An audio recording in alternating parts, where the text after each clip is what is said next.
Dans le cœur d'un sportif, présenté par Pierre et Amine, le podcast qui va vous faire bouger.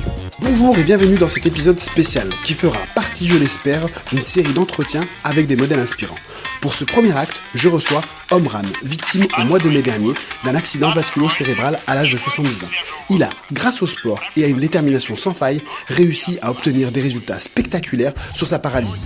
Ce combat, il le mène aux côtés de son fils, Marwan, qui est devenu, par la force des choses, son coach personnel. Je tenais à les rencontrer et à vous délivrer leurs témoignages emplis de sagesse, d'amour et de respect. Bonne écoute et n'oubliez jamais, nous sommes les héros de notre propre histoire.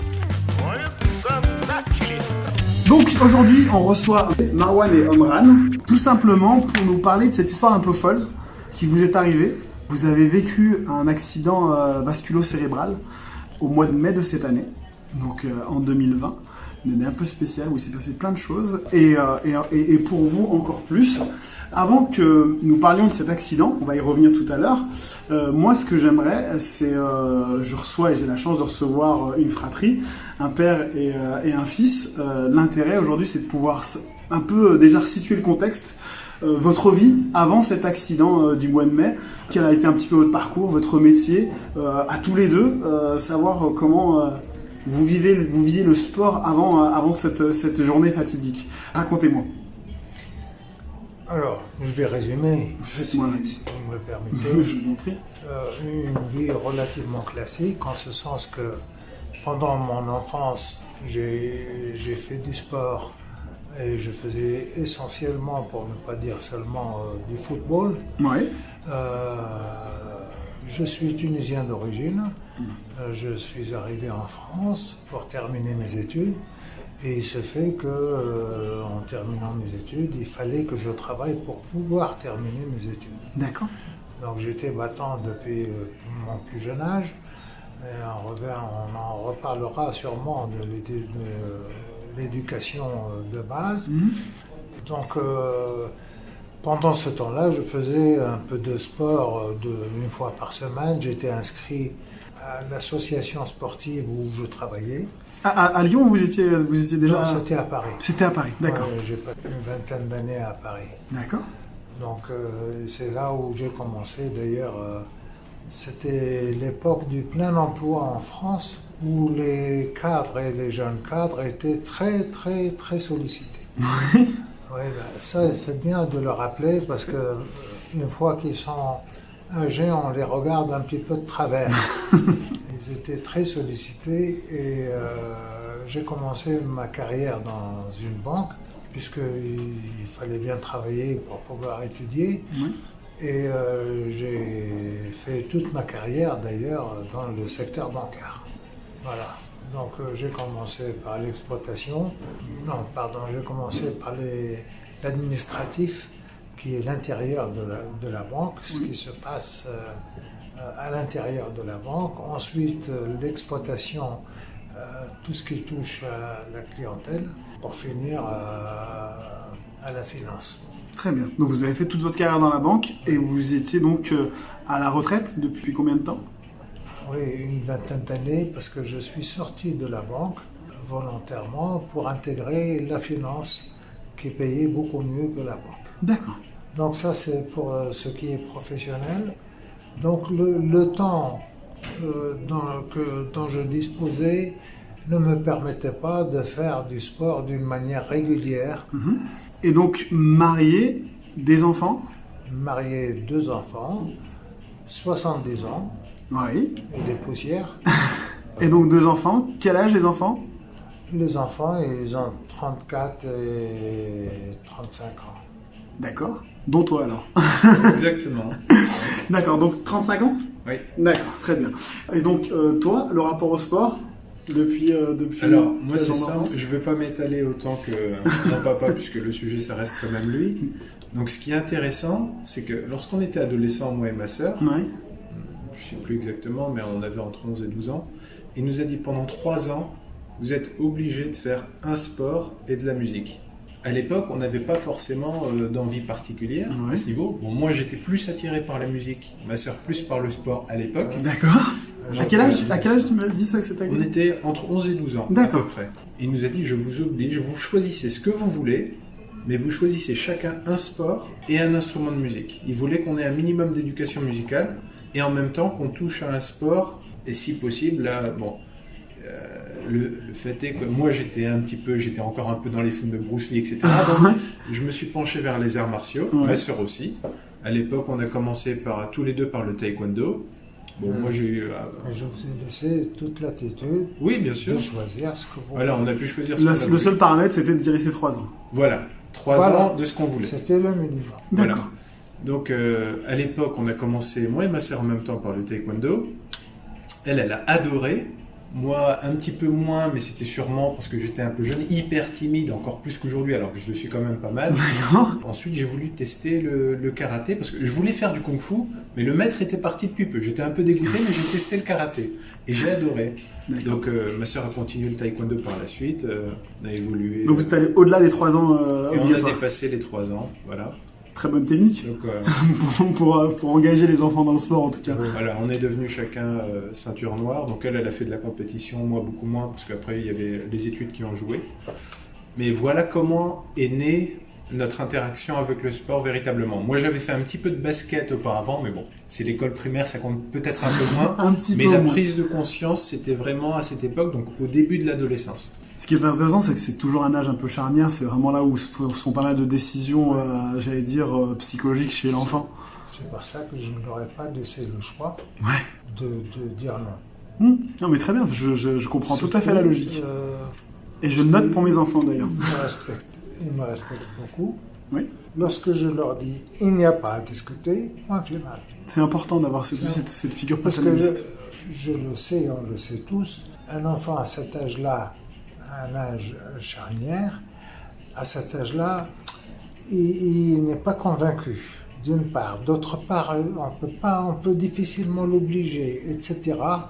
Lorsqu'il est obligé par un parent qui est respecté, c'est très important. Ce sont 2 choses piliers dans la vie, la musique et le sport. Je suis d'accord avec vous, vraiment. Et 2 choses piliers. Et donc cette relation entre vous, elle a toujours été, j'allais dire, une notion de respect, la vraie figure paternaliste. Pour toi, dans ton esprit, c'était comme ça ? Ah oui, mais à l'époque, c'était... donc, on a eu une éducation assez stricte, pour résumer. Oui.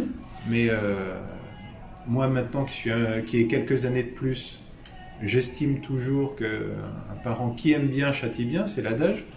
Donc, je suis assez d'accord avec ça. Oui. Mais voilà, il y a toujours eu un respect mutuel. Voilà, quelques années plus tard, c'était encore plus Superman à mes yeux, mais pour différentes raisons. Oui. Une notion de respect entre vous, mais... Mais le respect mutuel a toujours existé. Ce n'est pas parce que j'impose telle ou telle chose pour le bien de tous qu'il ne faut pas essayer de convaincre, de communiquer, et tout en restant dans le respect mutuel. Oui, je comprends tout à fait. Il y a des choses que j'impose où je leur dis ma décision c'est ça, et le lendemain ou le soir même, je les rappelle pour leur expliquer pourquoi. Oui, dans la pédagogie, il faut toujours expliquer. Voilà. La différence entre l'enfance et maintenant, puisque j'ai quelques années de plus, c'est qu'aujourd'hui, on peut avoir des points de vue divergents sur certains sujets. Mais on en discute.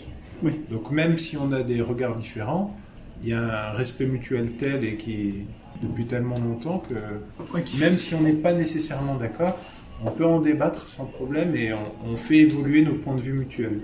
Oui, il n'impose rien comme avant, mais en tout cas vous avez encore la possibilité d'échanger sur le pourquoi du comment. Oui, il peut continuer à imposer, mais malgré tout il y a une discussion qui est possible. Voilà. Et puis, bon, les choses essentielles, j'en ai plus besoin d'imposer parce qu'ils connaissent bien ma mentalité. Oui, c'est imprégné, c'est gravé dans leur esprit. Oui, ma philosophie sur telle ou telle chose, etc. Bon, le respect des voisins, le respect... Mais ça, c'est des vieux trucs qu'on a dans la peau. Oui, des principes d'éducation. Les principes d'éducation, c'est terminé. Bon, je les ai communiqués, ils savent de quoi je suis composé. Oui, et après il y a une sorte d'héritage qui se crée aussi et qui s'impose naturellement. Ah oui, ils savent que la règle, c'est de faire du bénévolat. dès qu'on peut le faire. D'accord. Dès qu'on peut le faire. Aider son prochain est une vertu naturelle. Oui, et faire son devoir vis-à-vis de la société. Et ils le font. Aujourd'hui, ils le font. Moi, on m'appelait Monsieur 15 heures au travail. Monsieur 15 heures? Oui. Pourquoi ça? Parce que je faisais mes 15 heures par jour. D'accord. Par jour. D'accord. Ça veut dire qu'aujourd'hui, vous aviez toujours cette mentalité de vous donner à fond dans ce que vous faites. Le travail, la réussite dans le travail. Il n'y a pas de secret. D'accord. Et ce que je peux donner aux autres, quelle que soit la nature du don, soit en espèces ou en temps, il faut le donner. Très important. C'est pas un service, c'est un devoir. Et donc, maintenant qu'on a le cadre de ce qui s'est passé avant ce mois de mai, j'aimerais moi, aujourd'hui, qu'on puisse nous parler un petit peu du vif du sujet.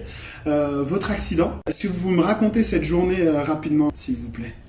Alors, la journée une fois que l'accident s'est produit. Alors, peut-être même quelques minutes avant, histoire de savoir dans quelles conditions c'est arrivé, parce que souvent on se dit, oui, ça arrive souvent. Alors moi, dans mon piètre savoir, j'ai l'impression que c'est toujours par rapport à un effort. Alors, vous me disiez que vous n'aviez même pas en plus d'antécédents, c'est ça? Non, je n'avais pas de précédents. Il y avait des précédents dans la famille. Oui. Mais personnellement, je n'avais pas de précédents. D'accord. Mais j'étais bien documenté sur l'AVC. Pourquoi ça? Parce que... Du fait de la famille? Oui, puis bon, il fallait prendre ses précautions. Oui.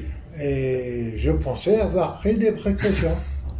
Mais quelles étaient ces précautions? C'est peut-être intéressant aussi. C'est de faire attention à un certain nombre de consignes. Parce que l'AVC, d'après ce qu'on dit, il avertit. Quelques jours avant ou quelques heures avant, il donne un avertissement. D'accord. Pour que la personne soit prête. Et moi, une dizaine de jours avant, j'ai appelé Marwan on était ensemble pour aller au lit. C'était pas une semaine avant. C'était combien? De mémoire, c'était 48 heures avant les premiers signes. Ah bon? Est-ce qu'il veut dire que vous sentiez une faiblesse? Non, alors je me suis levé et je tenais pas debout. D'accord. Et il me demande, est-ce que tu as bu, papa? Je lui ai dit non, je n'ai pas bu. Bon, bref, ça a duré un bon quart d'heure comme ça. À chaque fois, je me rassis, je me lève et j'ai la tête qui tourne. Et c'est deux jours après, 3 jours après, c'était ça. Ça s'est produit la nuit. Je suis allé me dormir. Et le matin, je me suis réveillé et j'ai constaté que je n'avais plus de jambes. D'accord. Alors c'est moi qui... Alors je remets en cause mon inculture.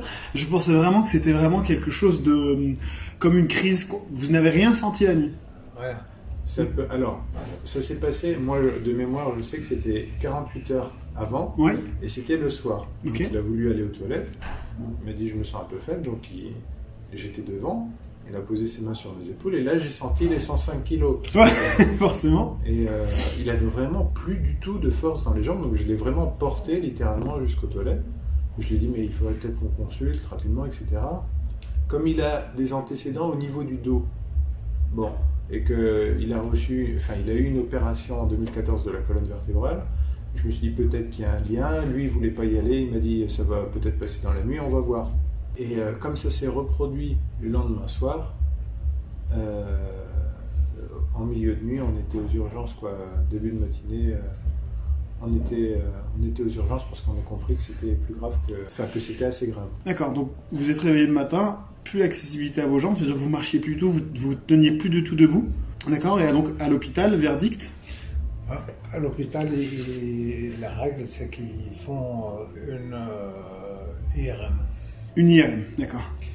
Donc ils m'ont posé quelques questions et puis directement l'IRM. L'IRM, je ne sais pas ce qui s'est passé, mais il y avait quelque chose de pas très clair, un point. Bon, j'ai dû attendre le lendemain matin et le verdict est tombé. C'était l'AVC. Ça veut dire que les premiers jours, plus de mobilité du tout? Rien. Rien du tout. Ça veut dire que tout le bas de votre corps paralysé? Ouais, rien. Et l'explication qui m'a été donnée, c'est que le problème, l'accident s'est produit sur la partie gauche du cerveau, et c'est la partie droite qui a pris tout le choc, c'est ce qui se passe d'habitude, comme d'habitude. Oui. Donc c'est pour ça que j'avais toute la partie droite qui ne fonctionne plus. Alors, dans ces cas-là, dans sa tête, à ce moment-là, qu'est-ce qui se passe? C'est le brouillard. C'est le ciel qui vous tombe sur la tête. Oui. On sait pas, on n'a pas de réaction. Il y a quasiment plus de réaction parce que vous êtes ailleurs. J'étais terrassé, moi. C'est-à-dire qu'on imagine le futur à ce moment-là? On n'imagine rien du tout. Vous n'avez plus de force d'imaginer quoi que ce soit. Vous n'avez plus rien. Vous n'avez pas de force d'analyser le présent ni d'imaginer le futur, encore moins.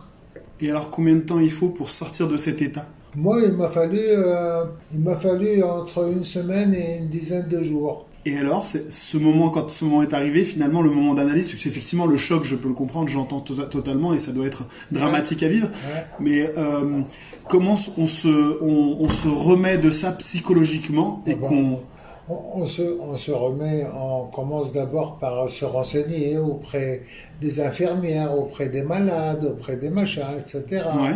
Son ordinateur, auprès d'Internet, auprès de la famille. On est assoiffé d'informations. Et comment ça va se passer, combien de temps, etc. Bon. Vous arrivez à avoir des réponses à ces questions ou ça reste très vague? Non, d'accord. Ça reste très vague. Parce que le problème, c'est un problème essentiellement de délai. Personne ne peut vous dire que ça va prendre 1 mois ou 2 mois ou 9 mois.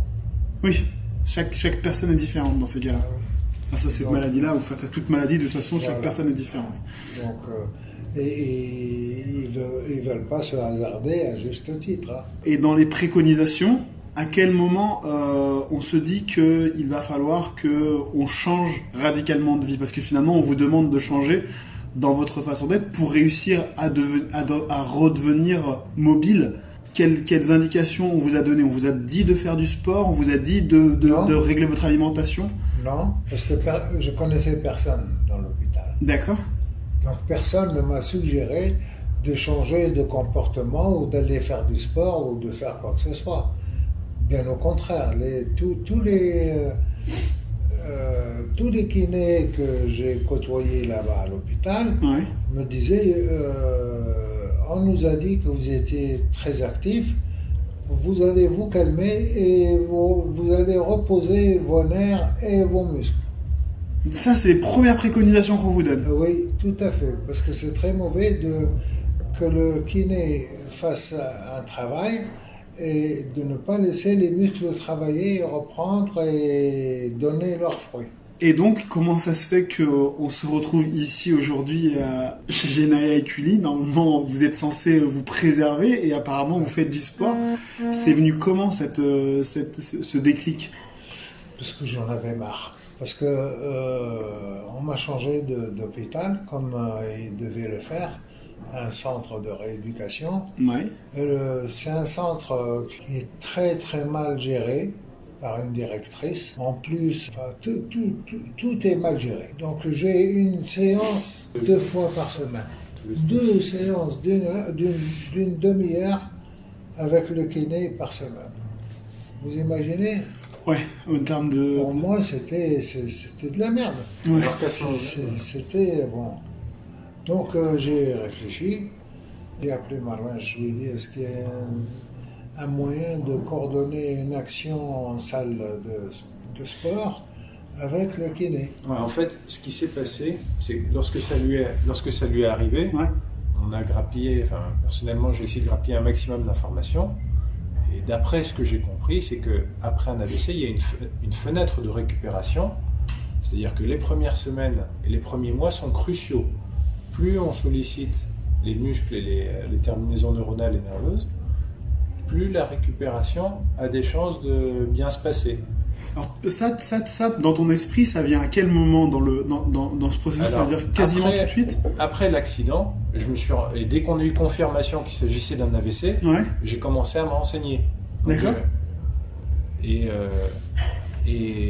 les premières informations, parce que dans ma tête, le plus important, ils ont évalué l'urgence, etc. Bon, après, c'était repos, rééducation. Ouais. Donc dans ma tête, c'était quel est le meilleur moyen qui récupère le plus vite possible. Parce qu'en plus, il l'a dit, c'est quelqu'un de très actif. Enfin, on l'imagine pas assis, quoi. Non, j'ai du mal à l'imaginer. Voilà. Vous me parlez de paralysie, quand je le vois aujourd'hui, j'ai vraiment du mal à l'imaginer allongé. Voilà. Donc l'objectif, c'était qu'il récupère au plus vite. Et lorsque il est sorti de l'hôpital, qu'il est allé en clinique spécialisée, mais qui faisait très peu de kiné, moi, ça m'a fait un peu peur. Et j'ai essayé de confirmer ce que je pensais. J'ai discuté d'ailleurs avec des coachs ici.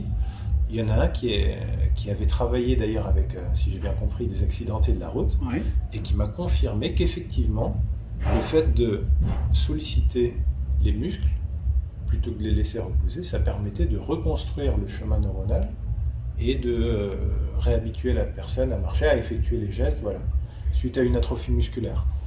Donc, comme il avait une atrophie musculaire au niveau des jambes et qu'en plus, il avait la partie droite qui était touchée et qui faisait à l'époque 2 séances de kiné par semaine, je me suis dit, on peut probablement compléter ces 2 séances par un petit peu de musculation. Donc là, c'est pas une question de poids, c'est simplement une question d'effort à son échelle, voilà, et de réhabituer le muscle à faire des mouvements qui sont standards pour le commun des mortels. D'accord. En vrai, c'est réveiller le muscle, lui rappeler qu'il avait une fonction et de faire en sorte que le cerveau fasse ce lien direct, c'est ça ? Voilà. Ensuite, lorsque ça commençait, donc il a commencé à récupérer un peu de force. Ça, c'est toujours en clinique. Il était non, toujours... là, je parle D'accord, ok. de notre venue en salle de musculation, voilà, au club.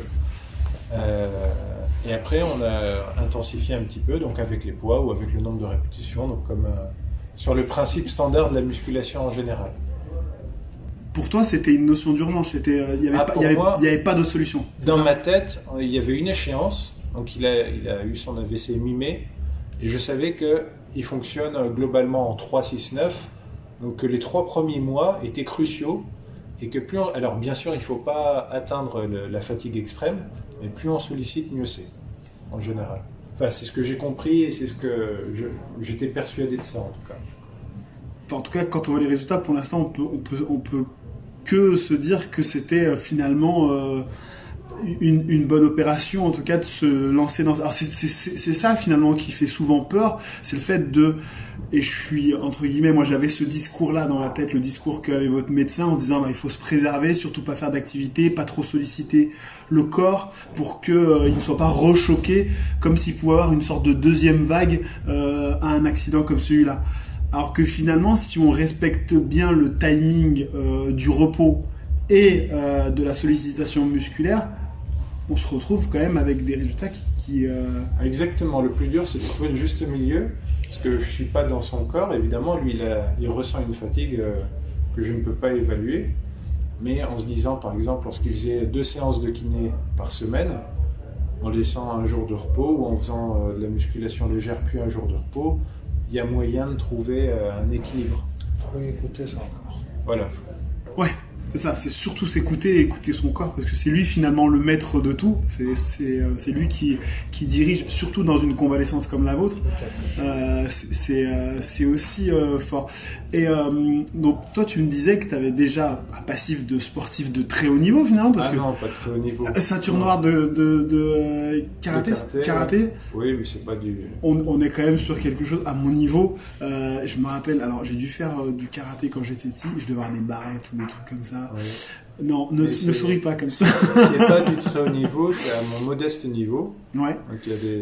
Donc toi, tu avais déjà une discipline, en tout cas, tu as toujours une discipline sportive, tu l'as toujours gardée cette discipline sportive pour toi ? Oui. Tu étais toujours imprégné là-dedans, tu étais toujours impliqué dans le sport ?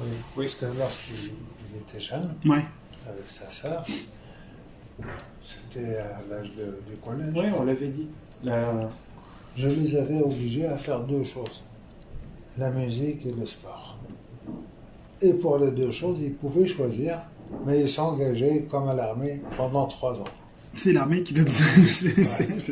Non, ça c'est quelque chose qui est pour moi hyper important, et j'en ai parlé aussi à ma famille, et je sais qu'à l'âge de 12 ans, ça c'est sûr que mes enfants choisiront un sport et un instrument de musique. Voilà. Pour l'instrument de musique, tu maîtrises toujours cet instrument de musique ? Alors, son piano est à la maison. Hein. D'accord, mais tu oui. pourrais... En fait, j'avais déjà un attrait pour la musique en général. Ouais.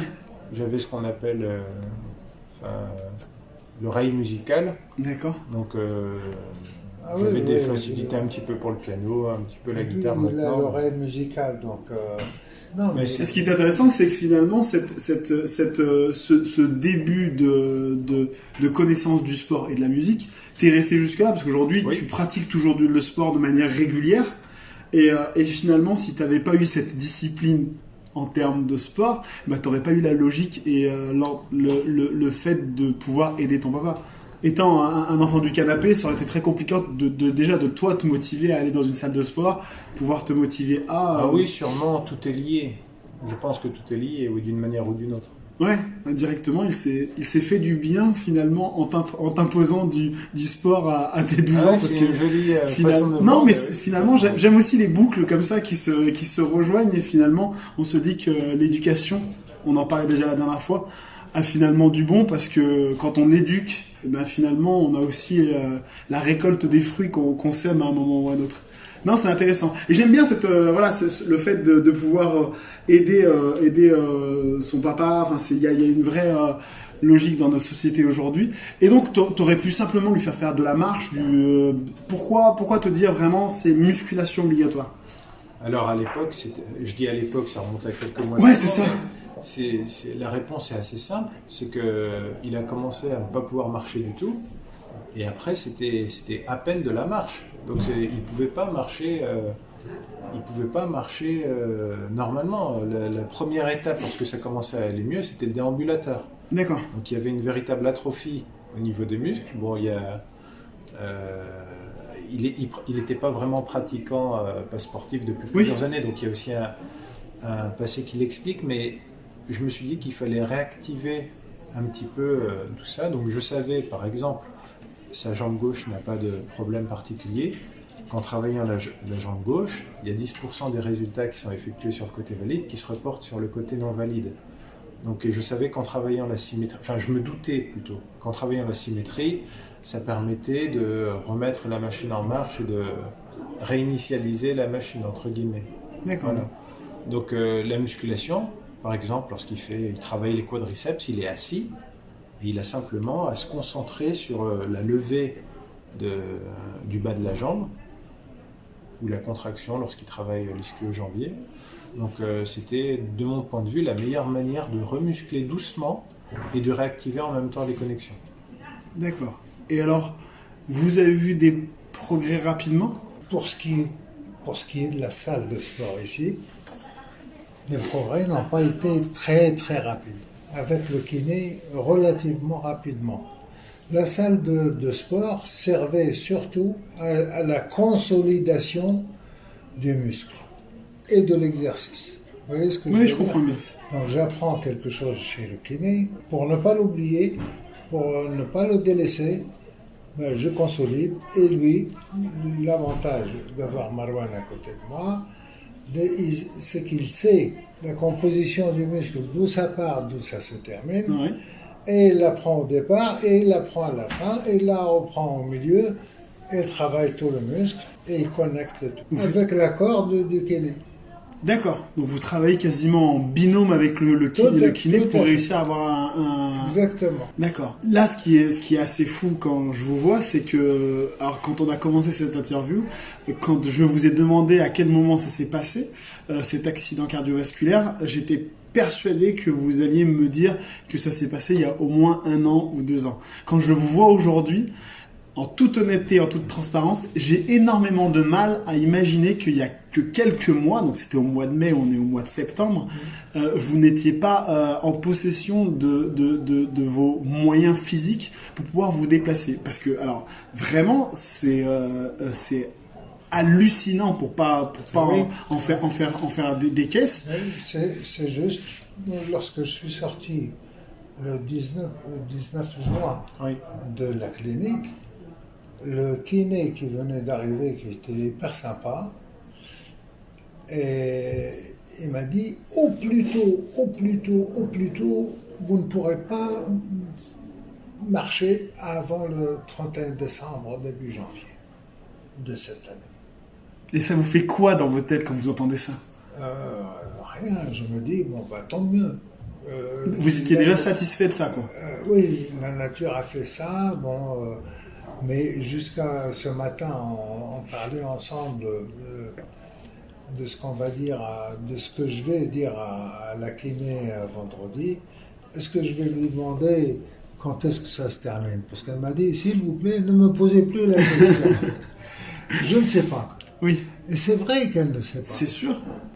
Ou c'est pas la peine de lui poser. Donc c'est pas la peine de lui poser la question. Parce que jusqu'aujourd'hui, vous défiez tous les calendriers qu'on vous a annoncés. Exactement. Alors ce qui est sûr, oui, c'est qu'il y a plusieurs médecins qui ont été surpris, y compris la neurologue qui a contrôlé, donc qui a demandé à le revoir pour contrôler l'évolution. Elle était surprise. Et les kinés aussi, parce qu'il alterne entre deux kinés. Au début, elle n'était pas très favorable à ce qu'il pratique un sport parce qu'elle pensait que le repos était vraiment très important. Et après, donc on l'a fait un peu en cachette au tout début. Et après, lorsqu'ils ont vu l'évolution, là, on a osé en parler parce qu'il y avait eu un renforcement musculaire qui avait produit ses fruits. Et oui, on venait en cachette, voilà. Ici, sans dire à personne. Oui. Et après, un jour, elle a dit, ça se voit, ça va mieux. Vous avez, c'est plus musclé. Quelque chose comme ça. Et puis une semaine après, donc on a commencé à lui passer le message doucement. Donc, pour ne pas la brusquer. Forcément. Et là, aujourd'hui, elle sait qu'on vient, à chaque fois qu'on ne fait pas de kiné, on vient ici. D'accord. Ok. Et avec la salle, ça s'est passé comment au début quand vous êtes arrivé? Parce que ils doivent pas. Alors j'ai pas l'historique, mais j'ai pas l'impression qu'ils aient beaucoup de cas comme vous ici. Vous êtes présenté à Anthony, c'est ça, le responsable? Non, vous avez vu qui au départ? Pas du tout. Moi, j'étais déjà inscrit. D'accord. Et je suis venu pour. Marouane, c'est un vieux client. Donc lui, il venait régulièrement. D'accord. Moi, je venais, même en dehors de ce problème, je venais épisodiquement. Oui. D'accord. Très rarement. J'aime beaucoup l'appellation épisodiquement. Voilà. Oui. Donc je saluais les gars, ils sont sympas là, les jeunes, tout ça. Ils sont très sympas. Donc je les connais de vue. Voilà. Alors pour répondre à la question, en fait, moi j'étais déjà inscrit. Je suis venu donc avec mon papa et on l'a inscrit simplement. Et après, on a commencé à faire des exercices. Donc on a commencé, je sais plus, non, on n'avait pas commencé par du vélo à l'époque. On a commencé sûrement par des petits exercices de base, donc pour les triceps, ischio, mollets. Voilà. Barbu, comment il s'appelle Lénaïque. C'est très gentil. C'est lui qui nous a conseillé de faire l'échauffement avec le vélo. Oui. D'accord. Et voilà, ça s'est fait comme ça. La rencontre avec Anthony, elle s'est faite plus tard. On avait déjà commencé, c'est totalement par hasard. Donc je crois qu'il était sur le vélo. Anthony ne devait pas être loin. Et on a posé une question parce qu'il avait un petit peu des douleurs au lombaire. Et il nous a dit, voilà, vous pouvez essayer ça, mais on ne savait pas du tout qui c'était à ce moment-là. Voilà comment s'est fait la rencontre. Okay. Mais ça ne s'est pas du tout fait lorsqu'on est arrivé. D'accord, je pensais que c'était au départ l'action. Mais donc, après, on s'y sent toujours bien, les gens sont super cool. Et en plus, il y a un vrai accompagnement par rapport à ce que vous avez. Et c'est toujours assez délicat, je trouve, quand on a quelqu'un de fragile qui est passé par une épreuve comme la vôtre, de pouvoir le conseiller. Et voilà, donc, en tout cas, c'est bien d'avoir trouvé de bonnes oreilles. Et il faut dire aussi que les coachs que vous avez ici, moi je les trouve très sympathiques et ça facilite beaucoup. Lorsqu'on a besoin d'un conseil, on n'hésite pas. Voilà, ils sont à l'écoute, on l'arrête, on demande, etc. Toujours le sourire. C'est très agréable, c'est très encourageant. Et ça compte beaucoup. Énormément. Ça compte énormément. Énormément. Et donc pour revenir un petit peu à tout ça, maintenant vous êtes dans quel état d'esprit? Parce que finalement on dit toujours que les épreuves rendent plus fort, vous connaissez toutes ces phrases qu'on se dit. Dans votre tête aujourd'hui, vous vous sentez comment et comment vous voyez l'avenir? Vous en avez peur, pas peur? Voilà. Ce que j'aimerais savoir, c'est ce qu'il y a à l'intérieur de votre tête. Honnêtement, je n'ai pas peur de l'avenir. Je n'ai jamais eu peur de l'avenir. D'accord? On peut être pessimiste, mais tout en étant prudent, etc. Pour ce qui concerne l'avenir, moi je me dis, il faut que je sois plus régulier pour mes exercices de sport et pour ma présence à la salle. honnêtement. Vous y prenez goût? J'ai déjà pris goût, mais il faut que je sache, si vous voulez, faire la part des choses et laisser l'essentiel dans mon emploi. Même à mon âge, on a encore beaucoup de choses à éliminer, à nettoyer, à trier, etc. Je sais plus mais autrement, vous vous sentez bien dans votre tête? Je me sens bien, alors je me sentirai mieux. Je suis dans une phase finale qui va être décisive, en ce sens que c'est une phase de consolidation. Je ne peux pas marcher sans l'aide de quelqu'un maintenant. Donc il faut que je consolide les forces que j'ai acquises, les muscles qui se sont bien reformés, et il faut que je le fasse, que ça réussisse.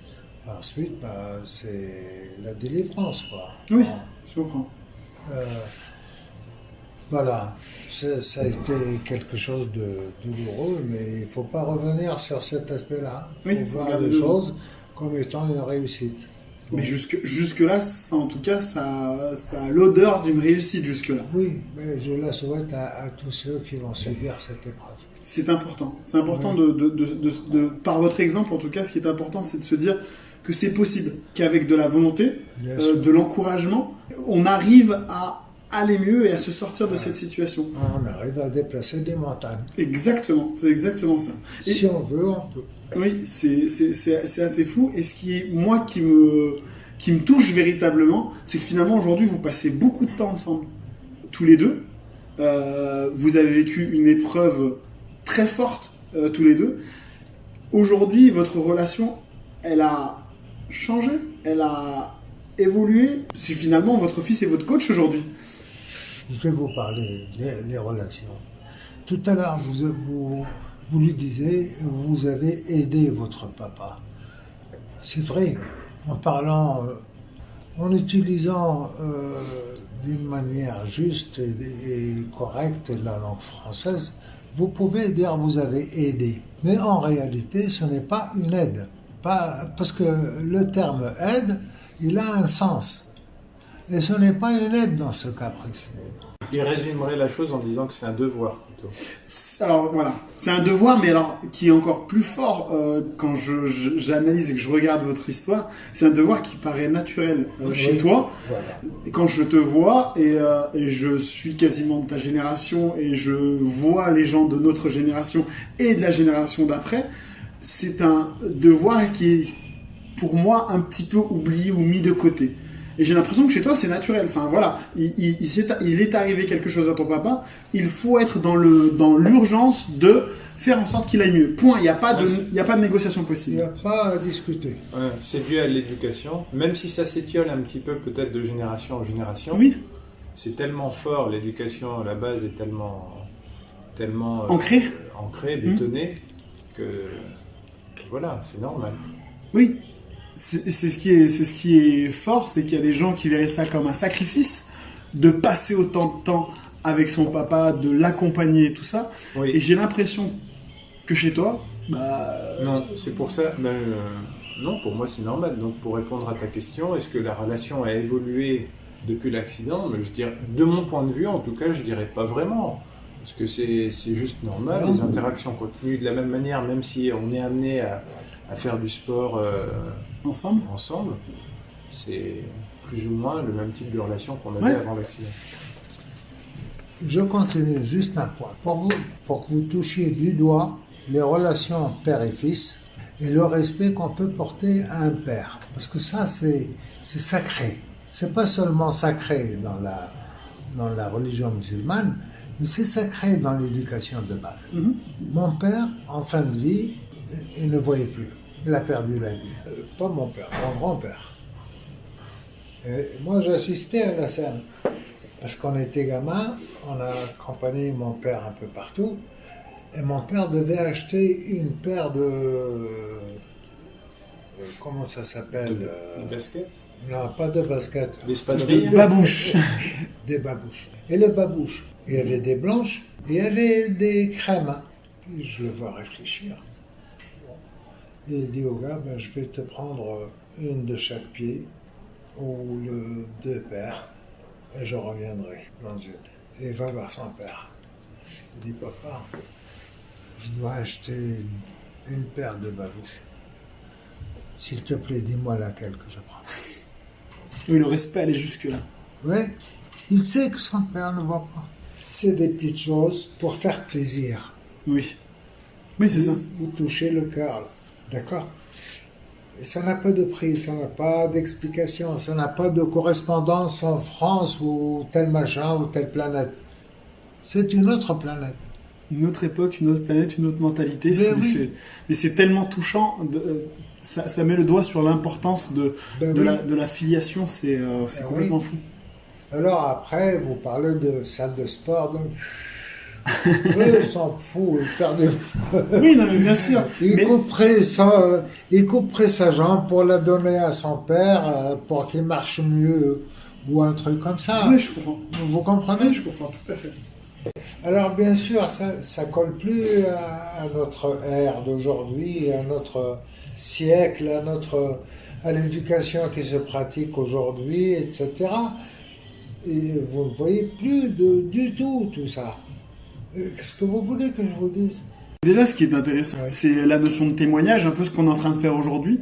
C'est que votre témoignage, forcément, et je vous le dis avec toute la sincérité, vraiment va aider les autres. Les autres personnes qui sont victimes, mais les autres personnes qui vivent par ricochet ce drame, par quelqu'un de leur famille ou de proches, ça c'est un vrai héritage que vous laissez et que vous laisserez si vous en parlez autour de vous. Parce que vous êtes aujourd'hui quasiment un porte-parole d'une sorte de rémission de maladies comme celle-ci ou d'accidents comme celui-ci. Je l'espère. Je l'espère de tout cœur. Je ne suis pas aussi optimiste que vous, mais je l'espère de tout cœur.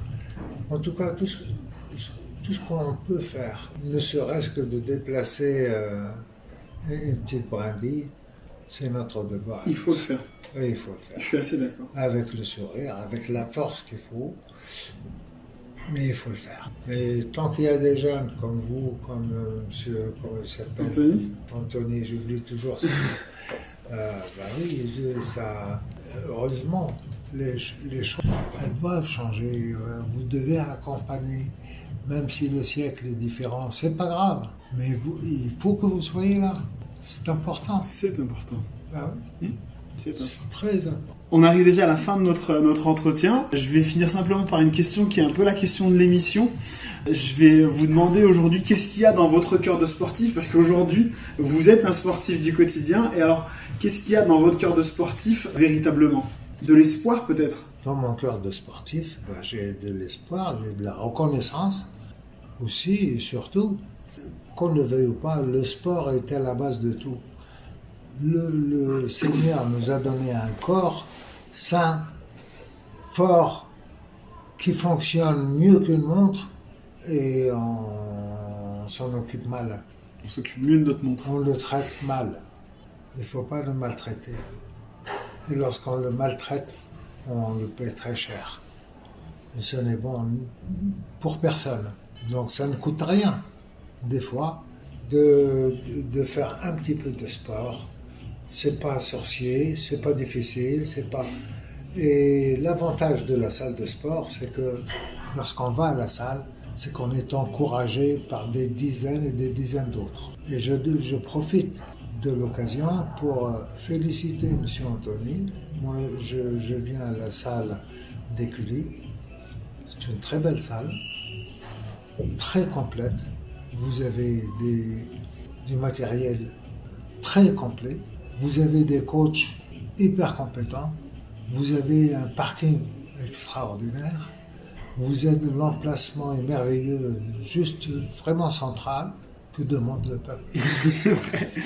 Est-ce que c'est gentil? Ça fera plaisir aux équipes ici qui sont là pour accueillir tout le monde. Et voilà, vraiment, ils nous accueillent aujourd'hui pour l'enregistrement parce que c'est votre club habituel où vous vous entraînez. Mais c'est vrai que les infrastructures sont vraiment au top. Toute l'équipe ici, ils sont merveilleux. Ils sont merveilleux. Il faut les féliciter, il faut les encourager. Et moi, en tant que pas client, mais en tant que patient même. En tant qu'invité, ils aiment cette appellation ici. J'ai pas honte de le dire. Je n'ai personne à côté de moi pour me faire des clins d'œil ou machin, mais il le mérite. C'est très gentil. C'est la vérité. C'est très gentil. Ils sont super flattés en tout cas. Voilà, est-ce que j'ai répondu à votre question? Totalement. Et maintenant, je vais me permettre même de la poser à Marwan.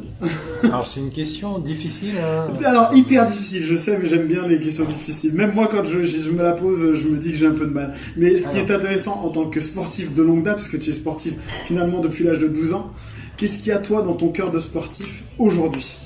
Alors, on le disait au début de l'échange, moi j'ai entamé mon rapport au sport avec les arts martiaux. Oui.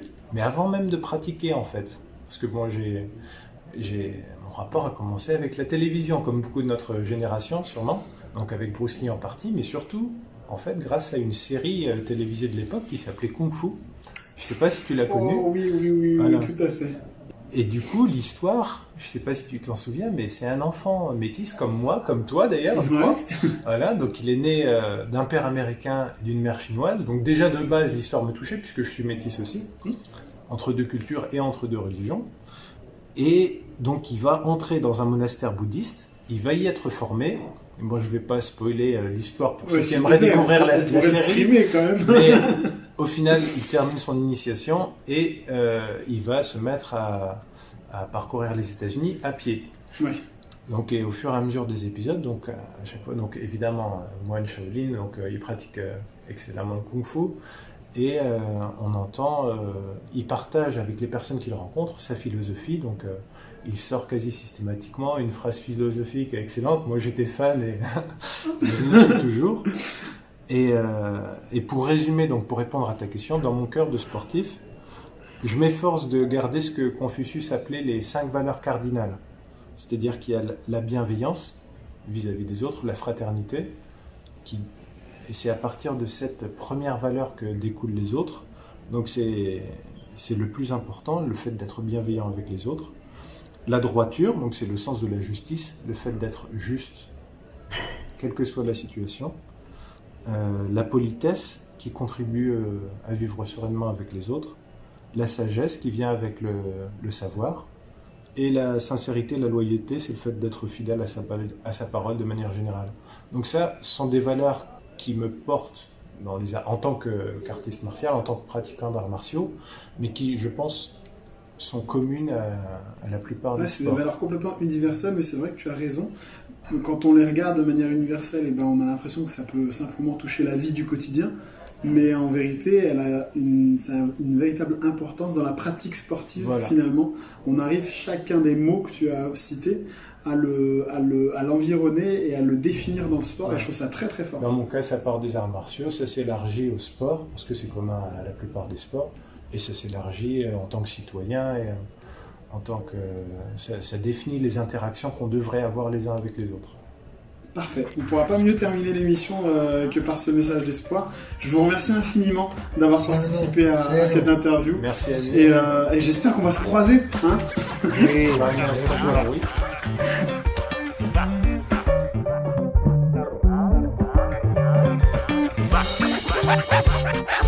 Merci d'avoir écouté cet épisode. Si cet épisode vous a plu, n'hésitez pas à nous mettre 5 étoiles sur l'application Apple Podcast, ça nous aide beaucoup.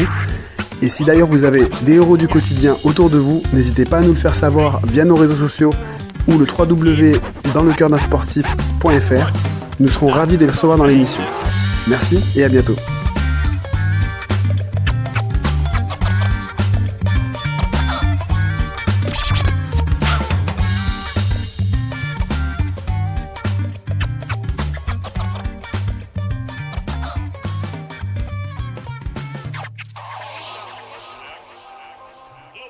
Lukas, stary, mów, że